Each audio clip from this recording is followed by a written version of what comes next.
திருநெல்வேலி பாளையங்கோட்டை நீரேற்று நிலையத்தில் தண்ணீர் வழங்க வேண்டிய நேரத்தில் மாநகராட்சி ஊழியர்கள் சீட்டு விளையாடிய வீடியோ வெளியாகி பரபரப்பை ஏற்படுத்தியுள்ளது.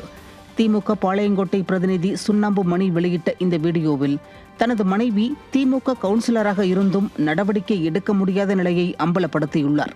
ஊழியர்கள் பணம் வைத்து சீட்டு விளையாடுவதால் தாமிரபரணி தண்ணீர் விநியோகத்தில் தாமதம் ஏற்படுவதாகவும் தமது புகார்களை நிர்வாகம் கவனிக்கவில்லை என்றும் அவர் குற்றம் சாட்டுகிறார். திமுகவினரே தங்கள் ஆட்சி மீது வெறுப்போடு பேசும் அளவிற்கு நிர்வாகம் சீரழிந்துள்ள நிலையில் மக்களுக்கு எதிர்பார்த்த சேவையை வழங்க முடியாத நிலையில் இருக்கும் திமுகவினர் தங்கள் சொந்த நிர்வாகத்தையே கடுமையாக விமர்சிக்க வேண்டிய கட்டாயத்திற்கு ஆளாகி இருக்கின்றனர். கடலூர் மாவட்டம் சேத்தியாத்தோப்பு MRK கூட்டுறவு சர்க்கரை ஆலையில் கரும்பு அரவைக்கான நிலுவைத் தொகை மற்றும் வண்டி வாடகை பாக்கி வழங்காத விடியா ஸ்டாலின் அரசிற்கு அதிமுக மாவட்ட செயலாளர் அருண்மொழிதேவன் கடும் கண்டனம் தெரிவித்துள்ளார். வழக்கமான கரும்பறவையில் 1/5 பங்கு கூட இந்த ஆண்டு சேத்தியாத்தோப்பு சர்க்கரை ஆலையில் நடைபெறவில்லை என்றும், மேலும் இந்த ஆண்டு 55,000 டன் கரும்பு அரவை நடைபெற்ற நிலையில் 4,000 டன் கரும்புக்கு மட்டுமே பணம் வழங்கப்பட்டுள்ளதாகவும் அவர் தெரிவித்துள்ளார்.